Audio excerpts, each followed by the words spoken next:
At ayun na nga mga ka-budget meal at welcome back again sa ating channel. Ayan, may kapitbahay na dito at tayo tutungo na sa 48 square meter modern house with loft. Ayan, at lilinga-linga tayo dito. As you can see, napaka payapa ng lugar na ito.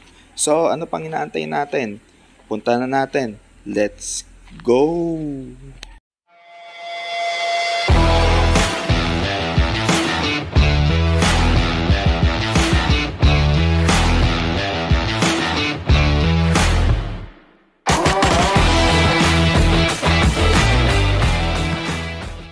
At ayun na nga, nagbabalik tayo dito at lilibot-libot tayo dito sa paligid.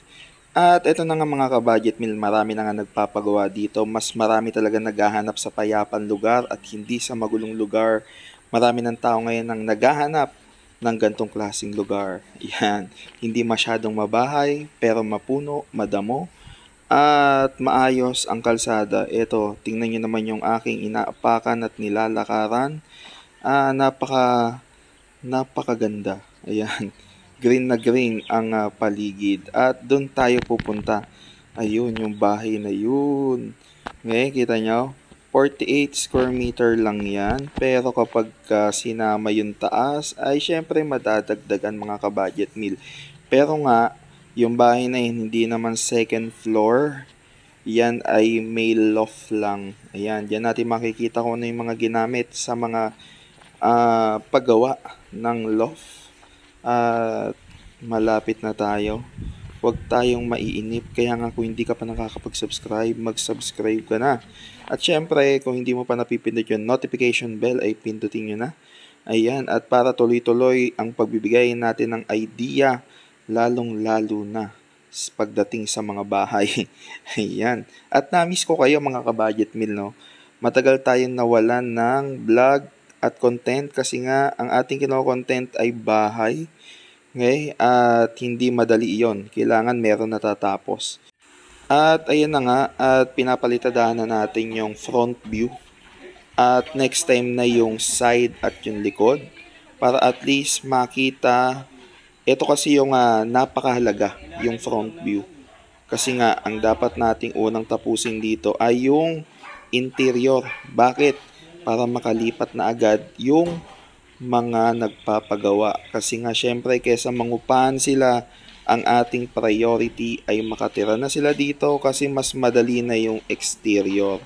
Bakit? Kasi nga pag nandito sila, mababantayan na nila yung gumagawa. At ito nga pala mga PVC nito ay idudugtong na natin dun sa Poso Negro. At ito nga pala yung kanilang countertop. Ayan. At dugtong-dugtong na yan mga ka-budget meal. Ayan. Para at least yung storage dun sa baba ay malawak na malawak kasi nga dugtong-dugtong na yan. Ito yung kanilang pinaka-kitchen mga ka-budget meal. At dugtong na dyan yung countertop para isang cabinet na lang dun sa ilalim.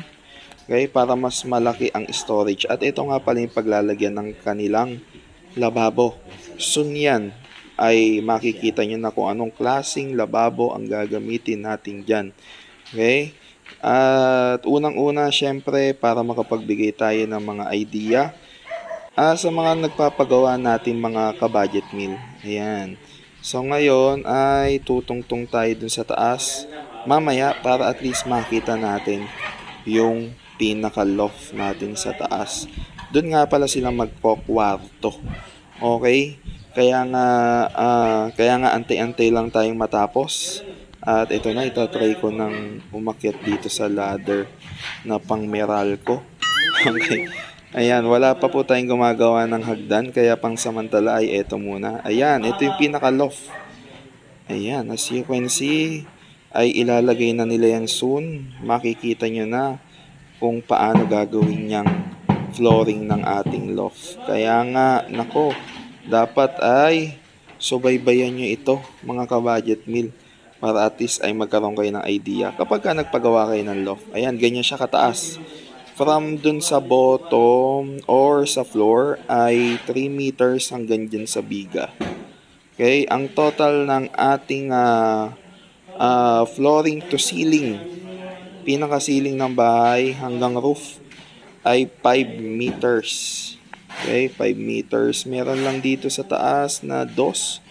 Siyempre, bababa pa ng konti yan kapag nagpakesame tayo. At ito nga pala yung kanilang view sa labas. Napakaganda mga ka-budget meal. Wala na nito sa Metro Manila yung gantong view. Ayan. So, meron siyang mini garden dito sa likuran.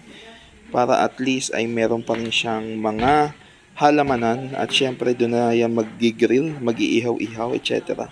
Napakaganda talaga ng view mga ka-budget meal. No? Kahit saang bintana ka sumilip ay merong magandang view. Ayan, no? Habang nagbubulay-bulay ka, ay sumisilip ka sa mga bintanang iyan. Okay, ang maganda dito, labas-pasok talaga yung hangin.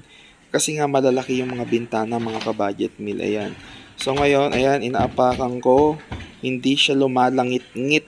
Ayan, okay na okay yung pagkakagawa. Kasi yung iba, kapag kakahoy lang ang ginamit yun dyan, mga ka-budget meal, ay lumalangit-ngit.